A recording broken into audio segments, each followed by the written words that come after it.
Hi, this is and I'm here today in Brasov in Romania at CATTIA, which is a center created for the refugees. This is the place where a collective action from the municipality, also from the civil society, non-profit organizations, and the public have come to support the refugees from Ukraine. I'm standing here with Astrid, who is the president of the Center for Migration and Integration, and she has been here on the ground helping every day refugees, and from kids, parents, dogs, everything. When they arrive here on stage, there was nothing in the center. And just tell us a bit what you and your team, and also I know there was a collective action with other organizations. What were you able to do in such a short time to actually offer these refugees a new place, or at least a temporary place that they can call home? Well, when we first came here at the beginning of March, there was nothing. There was only a very big emotion and a huge will to help the refugees, because everyone was very emotional about the war. So when we came here, this is a place that was given by the municipality, and it was transformed in a community center for the refugees who come to Brasov. And what you see here is a collective effort between the municipality, the NGOs, and the private businesses. And what we do at the Migrant Integration Center is integration, and we also help before, also in the first response with our note. Yeah. So, Astrid, can you tell us, like, how many people were you guys able to help so far in such a short period of time by offering them anything from like food, from like the clothes they dress? I saw an amazing operation so far, from like receiving donations, from helping the refugees. This is part of your job, integrating them, making sure they know where to go. The fact that, you know, you guys, like when you started, you had nothing, and now you have over how many translators, and if you can tell us a bit more about that part, where what was the transition and about how many people you have helped so far. So the data last night was about 1,300 and something people, refugees that came to Brasov, and they came to our center. But I must say that refugees also do not come to us. They just come to Brasov, and they didn't come through our registration office. What we encourage everyone is to come to our community center, register, and this way they can also benefit from our services. But the registration is not something that they must do. We offer information in any form. We have a community, we have a group of translators that was formed immediately by Ukrainian and Russian and even Belarusian speakers in Brasov. And since we opened this facility, they are working on volunteer basis. It's been almost 3 weeks. It's exhausting for everyone. Not many people that help. Those who are doing it are great, but they didn't see their own homes, or they didn't go to their workplace for a period of weeks right now, because they cannot leave this place, because they are like their hearts are broken at this point. Yes, our coordinator, the coordinator of our translators, told me that she cannot go back to work. She had a discussion with her boss, and she said, I cannot focus on my work. Please, I want to resign.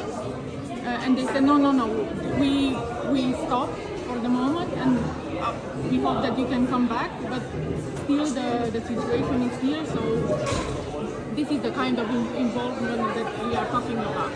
So, I mean, what we are trying to achieve with this video, obviously, we want to show you that there's an amazing activity and a pilot project that is happening here in Brasov, in Romania, and it's so great that you can obviously created in other places. But in order to do that, there's much need for support, financially, on a personal level. These kids also, after they've been helped and integrated, they will need to be, getting again into the society, gaining new skills. Maybe some of them, they will want to stay in Romania. Some are in transitions. So what are some of the needs that you guys need right now, and also in the immediate future that we can bring to you from the United States, so that we are sure we are doing our best to actually provide the help that you need, because you don't need help tomorrow, you need help today, which is part of why we are here. We need help today and we need help tomorrow.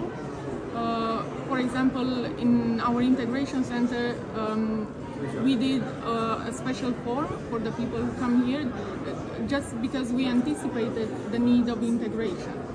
So we know how many people will stay, what kind of occupation they have, what kind of professions, how many children. We know many things about them in order to know how to help them. So what we need is to pay our staff, to pay the volunteers who have been here and they do not leave. We need budgets to help them stay, because I don't know how long this volunteering activities can go on. Obviously, yes. Also not only you need to feed the refugees, but you also need to offer food and like support also to the volunteers, yes, who are helping. And obviously, this is the greatest skill in the world, to be able to donate your time, but at the same time they need training from you, so you guys need more people as well. Yeah, we will increase our team right now. I think that we will be around 12 people, but not. This is our capacity. 12 people to help thousands of people. This is our capacity now, yes, because we don't have the means to go even further. We really don't have the means for that. When we are giving 200% of our time, yes, and hopefully soon we can increase our capacity and open other integration centers. Because this is what you see here is a transit center. Yes. We don't want to keep refugees too long here because they have been dislocated once. We want to give them stable homes, yes, immediately. So this was our plan, and this was the form that we used. We measured the immediate needs of the people, and until now we found homes for each and every one, and they are stable for now. One big problem is that they are living in accommodation, yes, for free, given by Romanians. That's a very big problem. We don't know how long this generosity will go on. Exactly. So we need to come and pay the rent and pay the utilities, and they need support in this way. The state, the Romanian state is a bit late, but is trying to do right now the procedure for employment. Yes. Because to help the refugees, yes, to get employed very fast and get self-sustained. The American principle of integration, you need to be able to self-sustain yourself. Yes.